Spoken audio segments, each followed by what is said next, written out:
ሰላም ውድ አድማጮቻችን፣ ይህ የያ ስፖርት ነው። ውድ አድማጮቻችን ቼልሲን የሚመለከቱ የተለያዩ መረጃዎችን ይዤ ተመልሼ መጥቻለሁ። ታዲያ የያ ስፖርትን ላይክ፣ ሼር፣ ኮሜንት፣ ሰብስክራይብ ማድረጋችሁን አትርሱ። የእናንተ ላይክ፣ ሼር፣ ኮሜንት፣ ሰብስክራይብ ብዙዎቹ ጋር እንድንደርስ የሚያግዘን ነው የሚሆነው። እንግዲህ በመጀመሪያዎቹ መረጃዎች እንነሳ።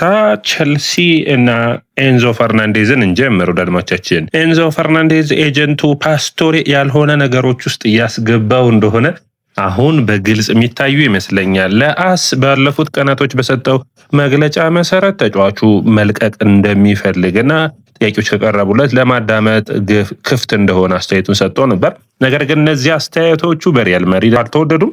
ሪያል ማድሪድ በግልጽ ከዚህ ሁኔታ ጋር ምንም አይነት ንክኪ እንደሌለው እንዲሁም ደግሞ ኤንዞ ፈርናንዴዝን የሚያደንቁት ቢሆንም በዝውውሩ ግን አሁን ኢላማቸው እንዳልሆነ ወጥተው ተናግረዋል። እንግዲህ ሪያል ማድሪድ አሁን በወቅቱ ስራውን አድርጎ የያዘው በተለይ በማጥቃት መስመሩ ላይ የኦሊሴን ፊርማ ለማግኘት ገንዘቦችን እያሰባሰበ ይገኛል ከተለያዩ ተጫዋቾቹ። ያንን በሚገባ እያከናወነ ስለሚገኝ እንግዲህ ሁኔታዎቹ በሚቀጥሉት ጊዜያቶች ውስጥ ምን ይደርሳሉ የሚለው እንግዲህ ትልቁ ጥያቄ የሚሆን ነው የሚመስለኝ። ነገር ግን ማድሪድ እምቢ ብለም ወደ ሌሎች ቡድኖች የመሄድ ሊኖረው ይችላል። አንደኛው እንግዲህ የሚጠበቀው ፒኤስጂ ነው የሚሆነው። በተለይ ፋቢያን ሩይዝ በሚገባ መተካት የሚችል ነው።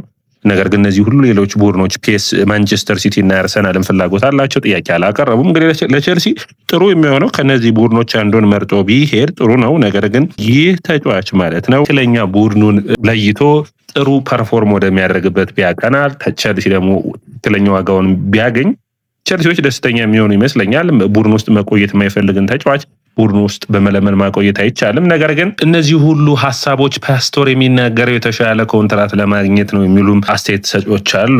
ይህ ለመሆን ግን የሚጥር ከሆነ ልክ ያልሆነ ይመስለኛል። ቼልሲ ምን ያክል መክፈል ይችላል ለዚህ ተጫዋች? ምክንያቱም ከስብስቡ አንጻር ትልቅ መታሰብ የሚጠበቅበት ነው የሚሆነው። አሊያንደር ጋርናቾን በሚመለከት ሌላኛው መረጃ ወጥቷል። ታዲያ ጋርናቾን በውሰት ከሚፈልጉት ቡድኖች አንዱ ሮማ ሆኖ መጥቷል።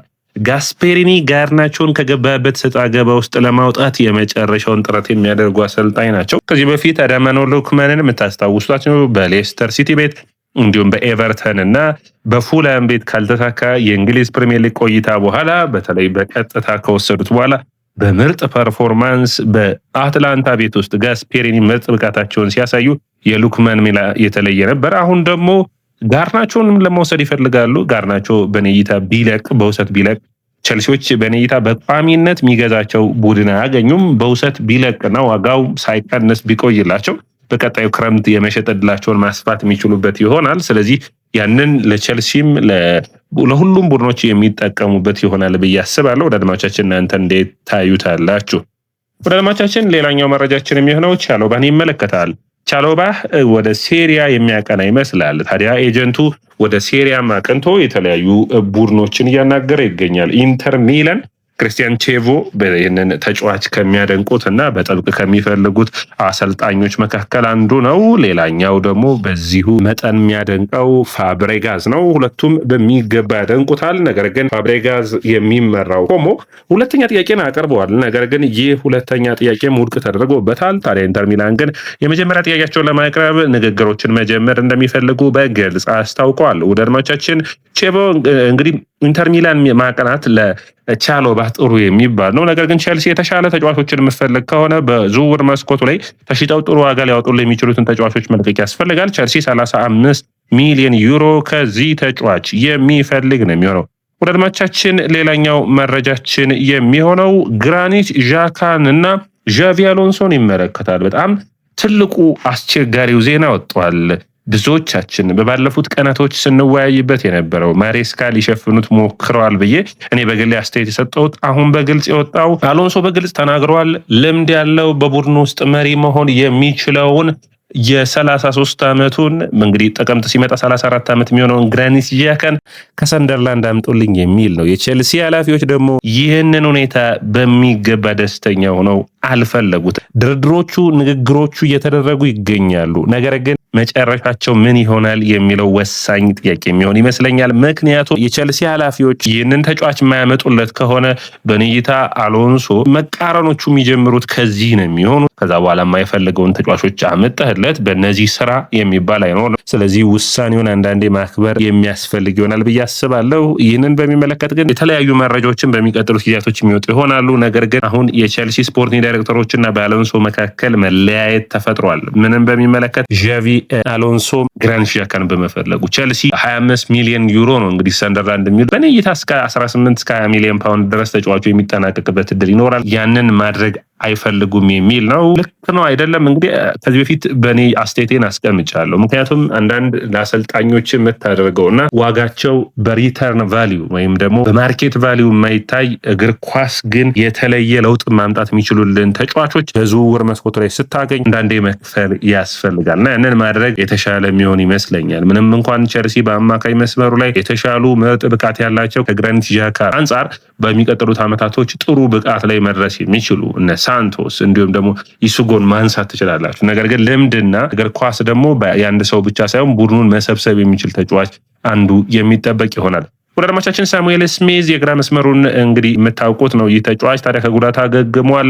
ለቼልሲና ለአሎንሶ ምርጥ ብቃቱን ማሳየት ይፈልጋል። ሌላኛው ተጫዋች የሆነው በብዙዎች እይታ ጥሩ እይታን የነበረው አምና ሳንቶስ ነበር አይደል? ሳንቶስ ታዲያ በዚህ ክረምት ማለት ነው የመጫወቻ ጊዜውን ከአሎንሶ ጋር ካየ በኋላ ሊለቅ የሚችልበት እድል እንዳለ መረጃዎቹ ያሳያሉ። እንግዲህ ሳንቶስን መልቀቅ ትክክለኛ ያልሆነ ውሳኔ ነው። ይህ ተጫዋች በጣም አስደናቂ ጥሩ ብቃት ያለው ተጫዋች ነው። ነገር ግን እንዴት ትጠቀመዋለህ የሚል ነው። በእኔ እይታ አሎንሶ የተሻለ የማሳመን አቅም ይኖረዋል። በአሎንሶ ጨዋታ ውስጥ ምን አይነት ሚና እንደሚኖረው በቅድመ ውድድር ጨዋታዎች ላይ እድል መስጠት እንግዲህ አንዱ ይህንን ተጫዋች ስብስብ ውስጥ እንዲቆይ የሚያደርገው ይሆናል ብዬ አስባለሁ። ወደ አድማቻችን እንግዲህ የእናንተን አስተያየትና ኮሜንት በእነዚህ መረጃዎች ላይ የምጠብቅ ነው የሚሆነው። ሁሌም ስለ አስተያየታችሁ ደግሞ የስፖርት እናንተን ያመሰግናል። ሌላኛው እንግዲህ የሜክሲኮዊ ታዳጊ ተጫዋች ገብርኤል ሞራን ቼልሲ ከጥር ጀምሮ የዚህ ተጫዋች ፈላጊ ነው። በጣም ነው የሚያደንቁት። ነገር ግን እስካሁን ድረስ ምንም አይነት ጥያቄ አላቀረቡም። ታዲያ በዓለም ዋንጫው ደግሞ ምርጥ ፐርፎርማንሱን እያሳየ ይገኛል። ዩናይትድ፣ ሊቨርፑል፣ አርሰናል የተጫዋቹ ፈላጊ ቢሆኑም በመጨረሻ ግን ቼልሲ ይህንን ተጫዋች ለማስፈረም የማይፈነቅለው ድንጋይ ላይኖር ይችላል። በጥር ነው ተጫዋቹን ማስፈረም የሚቻለው። ምክንያቱም 18 ዓመት ሲሞላው ከ10 ሚሊዮን ዩሮ በላይ ለተጫዋቹ ማውጣት ግን ማንም ቡድን ግድ የሚለው ይሆናል። እንግዲህ ቻቫሪንን በሚመለከት አሁንም የመጨረሻ ደረጃ ላይ ነው የሚገኘው። ዝውውሩ በሚቀጥሉት ቀናቶች ውስጥ ተጠናቆ የምናይበት እድል ይኖራል። ምክንያቱም በይፋ ሁለቱም ቡድኖች የመስማማት እድላቸው ጫፍ እንደደረሰ እና ነገር ግን የሚፈልጉት የመጨረሻ የሚባለውን የዋጋ ስምምነት ነው። በስምምነታቸውም ብዙ ሩቅ አይደለም። ስለዚህ በሚቀጥሉት ጊዜያቶች በድጋሚ ሲገናኙ የመጠናቀቅ እድሉ ሰፊ ነው ተብሎ ይታሰባል። ሪሲ ጀምስን በሚመለከት ከጉዳቱ ሙሉ በሙሉ አገግሞ ለቀጣዩ የእንግሊዝ ጨዋታ የመድረስ እድሉ ሰፊ እንደሚሆን የሚጠበቅ ይሆናል። ላኳን በሚመለከት አሁንም ቼልሲ በተለይ የቀድሞ የቼልሲ መሀል ተከላካይ ማርሴል ደሳይ ተጫዋቹን እንደሚያደንቀውና ቼልሲ ቢገባ ጥሩ እንደሆነ አስተያየቱን ሰጥቷል። ነገር ግን ቼልሲ አሁንም ቢሆን ይፋዊ የሆነ ጥያቄውን አላቀረበም። ቼልሲ ግን እያሰቡ የሚገኙት በተለይ ካሉት ከስብስቡ ተጫዋቾች ውስጥ እንደ ዴሳሲን እንዲሁም ደግሞ ባዲያሽሌን ቶሲንን ጨምሮ ወደዛ ቡድን የመላክ ፍላጎት አላቸው። ቶሲንን በሚመለከት እንግዲህ ኮሞች የቻሎባ ዝውውር ካልተሳካ ወደ ቶሲን ዝውውር ሊያቀኑ የሚችሉበት እድል እንደሚኖር መረጃዎቹ ያሳያሉ። በአጠቃላይ ዝውውሮቹ እንግዲህ እያበዱ ይገኛሉ። እንዴት ቼልሲ ማስፈረም የሚችላቸው ተጫዋቾች እንዴት ይመጣሉ የሚለው ትልቁ ጥያቄ ቢሆንም የቻቫሪንን መፈረም በቀጣዮቹ ሳምንታቶች ውስጥ አንዱ ይጠበቃል። ሁለተኛ ፈራሚ ይሆናል። ሶስተኛ ደግሞ ግራኒት ዣካ የመሆን እድሉ ሰፊ ነው ብዬ አስባለሁ። ወደ አድማቻችን የእናንተን አስተያየትና ኮሜንት በእነዚህ የዝውውር ጉዳዮች ላይ የምፈልግ ነው የሚሆነው።